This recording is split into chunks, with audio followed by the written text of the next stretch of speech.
The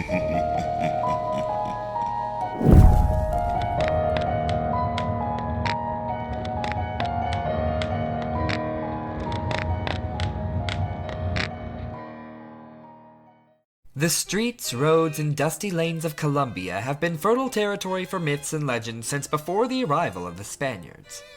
Tales of La Palasola, a one-legged wailing banshee that forever sought her child, and of El Duende, a backwards-footed goblin that led travelers to their doom, nibbled at the corners of journeyman's ease for centuries.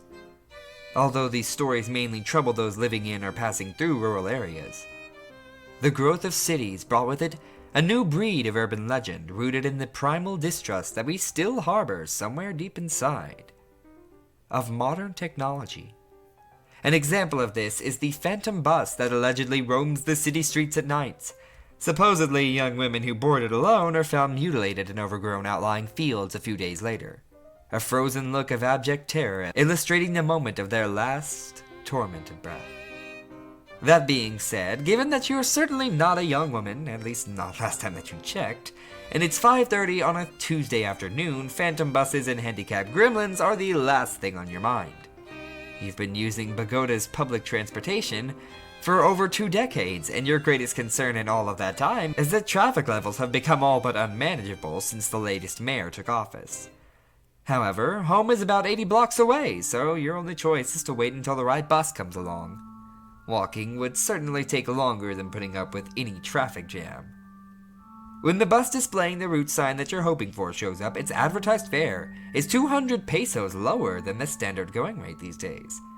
Now, this usually indicates that the vehicle in question is older and a bit more uncomfortable than most, but no bus rider in the history of the city has ever given a shit about that. Folks that consider themselves richer and above this mode of transportation will pay 7 times as much to get around by cab, and statistically expose themselves to a higher chance of being mugged, robbed, raped, killed, or all of the above. More power to them, right? Never one to avoid seeking further discounts, you ask the wizened driver if he'll let you on for 1,000. The wrinkled, musty-looking man's eyes never leave the road as he silently takes your bill and slides it into the purse hanging from the bony gear stick. Satisfied, you turn your attention to the cabin. What would make this ride ideal would be an empty seat.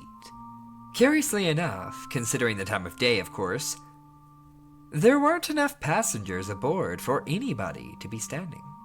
A few available spots are in sight, so you choose one on the left towards the middle. Both the aisle and window seat are free, and you sigh contentedly as you sprawl out on one with your knee rested on the other. This particular trip should be over in no time. The driver's radio is off and your phone's battery ran out an hour ago, so you pass the time staring out the window and watching vendors ply their wares and car drivers nod along to whatever music they're enjoying. Your position eventually starts taking a toll on your back, so you straighten up and take the chance to examine your fellow passengers. None of them seem to be riding together, given that everybody's quietly facing the front of the bus. They are also all uncommonly old. Not in the sense that they're all over 100, but in the sense that nobody seems to be under 75. You find this a bit odd, and for a brief moment, the idea that you don't belong there flashes through your mind. It's a silly thought, really, but combined with the bus's particularly strong, although not necessarily atypical smell of must and metal, it makes you look forward to the end of the trip all the more. Nevertheless, as there are another 30 or 40 blocks to go, you look out the window again, zone out, and let your mind go where it will for a while. The sight of Pacho's Bakery pulls you out of your reverie 20 minutes later. You get up and make your way past your silent companions to the rear exit, where you hunt for the little silver button that will let the driver know that you've reached your stop. As you spot it above the door, you realize that nobody's boarded or left the vehicle since you got on, which is particularly weird for rush hour. Shrugging it off as a weird coincidence, you press down on the button and grab onto the...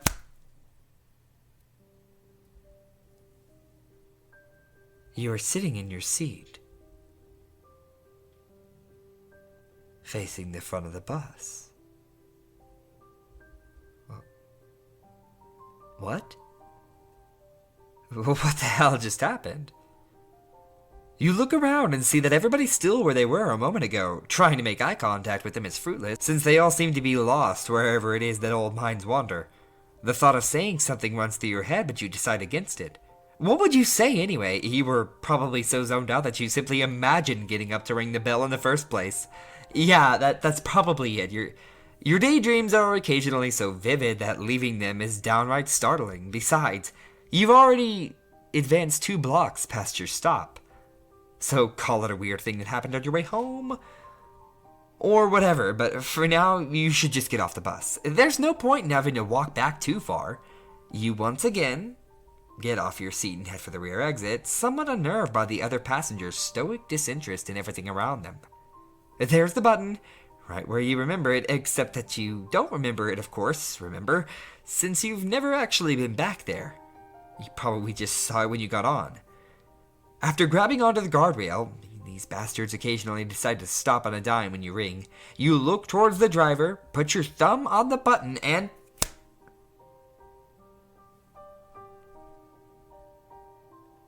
you are sitting in your seat, facing the front of the bus. A piercing chill runs down your spine, and instead of fading away, it spreads through every one of your extremities. It's not a shift in body or ambient temperature, it's the chill you feel when suddenly consumed by the level of fear that slightly precedes terror. Something really messed up is going on here. You don't know what it is, but you want out. You don't want to be here anymore. A feeling of bitter solitude is now gnawing at your mind. Whatever these people around you are thinking, they are clearly not giving a damn about what's going on with you. Therefore, you once again decide to avoid saying anything and simply lift yourself off the seat, not processing the fact that you did it with less agility than should have been the case. All you want right now is to get off the bus. Besides, it's already advanced more than 10 blocks past your street, which suddenly feels like a distastefully long distance to walk.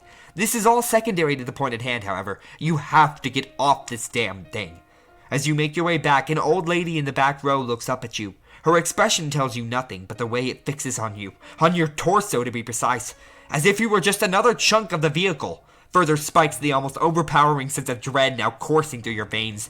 Whatever, you can't panic, not now. You stand at the back of the bus and instead of going for the button, yell at the driver. You yell at him to stop, to let you off, that you've already rung twice, but nothing comes of it. You curse at him, you tell him what he will die of, and you wish great evil upon his kin, but the door remains unmoved. The man is not listening, or he doesn't care, or he doesn't want you to get off, or all three, but you don't give a damn what he wants, or what he thinks, or what he doesn't want, so you grab onto the bars, take a step back for momentum, and send a solid kick right into the column of hinges that...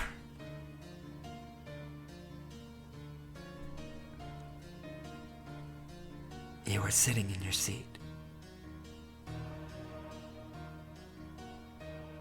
facing the front of the bus. It takes a moment to register. Or maybe more than a moment. Maybe it's a full minute. And as you realize that the bus doesn't want you to leave, you also realize that your right knee hurts with an unnatural, piercing sharpness. It's the same leg that you used against the door, and now it feels like it's all but broken. This quickly becomes a distant concern when you attempt to massage it, though, because that's when you notice your hands. These are not the hands of a 25-year-old, they are wrinkly, set with well-defined veins, and even lightly patched with liver spots. And as you study your hands and arms, cold terror envelops every corner of your psyche. You touch your face and feel wrinkles and whiskers that didn't previously exist upon your cheekbones. Your head is patched with a few anemic strands of hair, and as your fingertip grazes your coarse scalp, a spark of electricity shoots through it and down the most private recesses of your being. Your eyes dry up, opened wide and unbelieving, and you feel a 7-ton lump of horror coalesce in your otherwise paralyzed throat. You must leave this bus. You must leave it at once before it finishes what it's begun. You carefully make your way off your seat, no need for any further injury, and head towards the front, towards the driver. Perhaps you can reason with him, or perhaps you can club him to death with a flashlight or something, since there's always a variety of trinkets and gadgets at the front of the...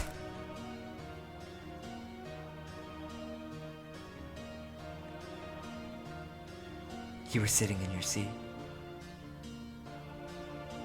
facing the front of the bus. It takes a good 5 or 10 minutes for you to come to terms with what is happening to you, to understand that your life is vanishing before your eyes and you can do nothing. Your hands are now like that of your grandmother. Your back hurts from its base all the way down to your neck, and your eyes can barely focus on the huge signs posted above the windows. Even your mind isn't as sharp as it should have been. It takes you a while to determine that you should make another attempt at the exit. Perhaps violence is not the answer. Perhaps you can gently pull it open. Perhaps if you treat the bus like a living, gentle being instead of like a demonic machine, then it will let you out. Perhaps the old woman is looking at you again. You notice her blue jacket, which is much too big for her. If it were a blouse of the same size, it would hang loosely off her gaunt frame. A tiny, hesitant tear forms on her frail face, and then follows a meandering path down her ancient features to land on her wrist with eerie finality. There's a red Toto watcher on that wrist. The sort that's currently all the rage with kids graduating from high school. You examine the door. 2 panes joined by a vertical line of hinges, coated on the right by a rubber pad to avoid contact damage. The door is slightly bent inwards, and you notice that this is a glimmer of hope. If you can just insert... You are sitting in your seat, facing the front of the bus. What? What the fuck? What the fuck is going on? My hands, they are my hands, they are the hands of an old man, not of my grandfather, of an old man. The man behind you starts, and when you turn to him to yell at him and grab his face and scream at him to let you off, he mounts something that you don't understand. His teeth, his blood, your teeth. Oh my god, my teeth. They're tiny, like they're dust. What the hell? How long have I been on here? Fuck this! I am breaking the window with my elbow, even if it breaks. I don't want to be on here. I don't want to die no more.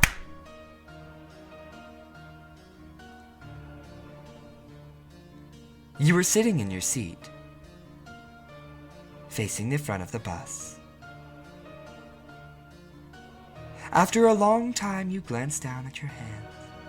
They are the gnarled, rheumatic, blood-splattered claws of a hag that's seen more than one generation share of horrors. A hag? No, that's not the right word. A hag is a woman, right? At least so it was in Mother's stories, like those of La Parasola. Your knee still hurts, but not as much as your elbow. That feels like it's shattered. Ah, yes, the bus. You must get off of it. You know you must get off of it now. You do not remember why you must get off of it, but it is imperative that you do. It is urgent, or at least it was urgent, but you're just so tired. You try to lift yourself off the seat, but your knee buckles under your weight. It is by chance that you fall back on the bench. Oh, you must get off the bus. You must get off the bus. You remember these buses. They used to take you to work. You steady yourself on the bench. You will try to get off the bus, but in a moment, you must rest. The bus can wait. You are sitting in your seat, facing the front of the bus. You are sitting in your seat, facing the front of the bus.